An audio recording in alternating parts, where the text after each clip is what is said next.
Welcome to the League of Legends Champion Spotlight, featuring Gangplank, the Saltwater Scourge. Gangplank is a hybrid melee and ranged physical damage dealer. His main strengths are great mobility, high damage output, and an ultimate that can be cast anywhere on the map.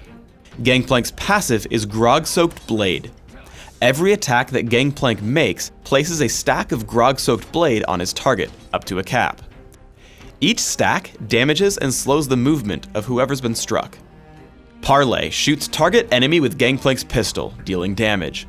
This shot applies on-hit effects such as Sheen, Lifesteal, and Grog-Soaked Blade. Parlay can also critically strike his targets. Additionally, if Parlay kills its target, Gangplank is awarded bonus gold. I take Parlay at level 1 and max it last. Remove Scurvy causes Gangplank to eat a bunch of oranges, healing Gangplank and removing all crowd control effects, such as slows and stuns that afflict him. Raise Morale passively gives Gangplank increased attack damage and movement speed.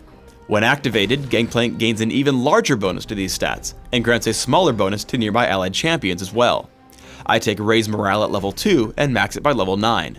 Cannon Barrage marks an area on the map for a few seconds, slowing all enemies in the area and causing cannonballs to fall randomly in the area, damaging anything they strike. Cannon Barrage can be cast anywhere in the game, regardless of how close it is to Gangplank. With a Rune and Mastery build focused on early damage output and durability, you can easily push around most lane opponents. Once Scion blows his stun, I push in with Parlay and activate Raise Morale for bonus movement speed and damage. Because of Grog-Soaked Blade's slow, I'm able to keep up with him as I take down his health bar and force him to recall, giving me free space to farm. Because Parlay gives you bonus gold whenever it kills a unit, you want to use it to farm minions whenever you can. In particular, you want to find out exactly how much damage Parlay will deal to ensure you get the kill. However, because of its cooldown, you will have to kill minions with basic attacks sometimes. The better you can predict your cooldown against minion deaths, the better your gold income. Always remember that Parlay can deal critical strikes. This means that occasionally, Gangplank can get extremely lucky. Volibear dives me with Exhaust. I run until it times out, then turn for a Parlay and a basic attack. My 4% critical chance for masteries triggers on both, and I get a completely free kill. When building mostly for damage, don't rely on Remove Scurvy to keep you alive in a team fight. Scion comes in to stun me and the rest of his team follows up. I remove Scurvy, use Cannon Barrage, and try to run, but now I can't escape the Exhaust or Volibear's Rolling Thunder. While my team is able to pick up a few kills from behind, I die before really helping out my team much.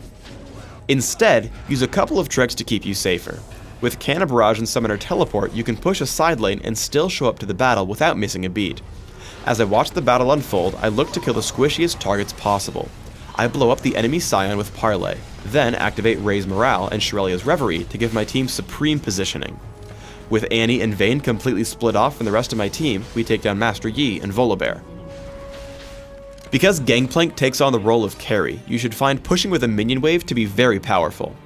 I'm able to earn a lot of gold, pushing up the minion wave to the windmill and Fiddlesticks. Whenever he leaves the turret, I push in with Parlay and Grog-Soaked Blade. However, I don't want to dive the turret until I have minions to capture it, so I continue farming. Once they have started capturing the turret, I push in until I notice him channel Crowstorm. Once that ends, I can tank and out-damage Drain with Cannon Barrage and Parlay, killing him underneath the windmill and taking the capture. As we get into a teamfight around the windmill, I aim for the squishy targets on the enemy team. I Parlay Twisted Fate and remove Scurvy his stun. Then I activate Yomu's Ghost Blade and take him down almost immediately. Exhaust and Cannon Barrage help me make short work of Volibear as well, leaving just me and Fiddlesticks. Unfortunately, Fiddlesticks is guaranteed to win a fight against me due to his larger health pool.